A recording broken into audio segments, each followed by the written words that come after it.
मैं इस दुर्भाग्यपूर्ण घटना में अपनी जान गंवाने वाले लोगों के परिजनों को शक्ति देने की प्रार्थना करता हूँ। नई दिल्ली रेलवे स्टेशन पर भगदड़। आप सांसद राघव चड्ढा का कहना है यह बहुत दुखद घटना है और मुझे लगता है कि इस पूरी घटना ने पूरे देश की आत्मा को झकझोर कर रख दिया है। मैं इस दुर्भाग्यपूर्ण घटना में अपनी जान गंवाने वाले लोगों के परिजनों को शक्ति देने की प्रार्थना करता हूँ और जो लोग घायल हुए हैं उनके शीघ्र स्वस्थ होने की कामना करता हूँ। यह पूरी घटना हमारे भारतीय रेलवे के कुप्रबंधन और लापरवाही के स्तर को दर्शाती है। 11 फरवरी को संसद में बोलते हुए मैंने कहा था कि हमारी भारतीय रेलवे की हालत ऐसी हो गई है कि जनता परेशान है। ट्रेन में आलू की बोरियों की तरह भरा हुआ है। आवश्यकता है यूनाइटेड टाइम्स समाचार पत्र व यूनाइटेड टाइम्स न्यूज चैनल में निम्न स्तर पर विज्ञापन प्रभारी, ब्यूरो चीफ, संवाददाता की इच्छुक व्यक्ति पुरुष महिला संपर्क करें।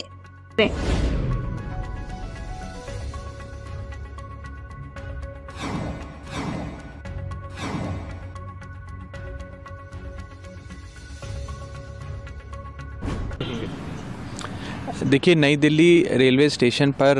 महाकुंभ जा रहे श्रद्धालुओं की स्टैम्पीड के चलते भगदड़ मचने के कारण जो घटना वहाँ घटी और लोगों की जानें गईं, बहुत अनगिनत लोग घायल हुए, ये अत्यंत दुखदाई घटना है और मुझे लगता है कि पूरे देश की आत्मा को झंझोड़ के रख दिया इस पूरी घटना ने। मैं सबसे पहले तो भगवान से प्रार्थना करता हूँ कि वे लोग जिनकी जानें चली गईं इस अनफॉर्चुनेट इंसिडेंट में, उनके परिवारों को शक्ति प्रदान करें कि वे इस दुख को सहन कर सकें और जो लोग घायल हुए हैं उनके जल्द से जल्द फिर से स्वस्थ होने की मैं कामना करता हूं और प्रभु के श्री चरणों में अरदास करता हूं। ये पूरी घटना ये दिखाती है कि हमारा जो भारतीय रेल है, जो रेल विभाग है, वो किस स्तर की बद इंतज़ामी और लापरवाही देश के नागरिकों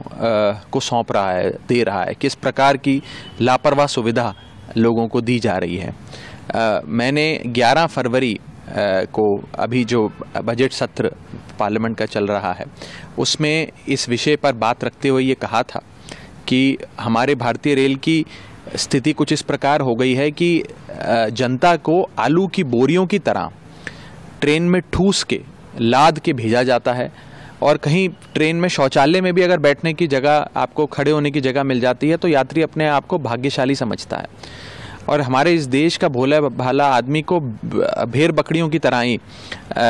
लाद कर रेलवे स्टेशंस पर, ट्रेन के डब्बों में चढ़ाया जाता है और ये पूरी एक अव्यवस्था और लापरवाही जो बन चुकी है। हर रेलवे स्टेशन पर इसी प्रकार के कुछ दृश्य आपको नज़र आएंगे। ये बहुत चिंताजनक है और ख़ास तौर पे महाकुंभ से संबंधित विषय पे बात करते हुए मैंने संसद भवन में बात रखी थी कि प्रयागराज और उसके आसपास के कई सारे रेलवे स्टेशंस को क्राउड मैनेजमेंट ना करने की वजह से, ना ठीक से होने की वजह से भारतीय रेल को बंद कर देना पड़ा। तो अगर महाकुंभ जैसे महापर्व पर भी हमारी रेल व्यवस्था की ये स्थिति रहेगी, इस प्रकार के हालात रहेंगे, तो कैसे कोई यात्री अपने आप को सुरक्षित महसूस कर सकता है। और बड़ी बात यह है कि इस पर क्या एक्शन लिया जाएगा। जैसे हम देखते हैं कि पिछले CAG की रिपोर्ट बताती है कि न जाने अनगिनत रेल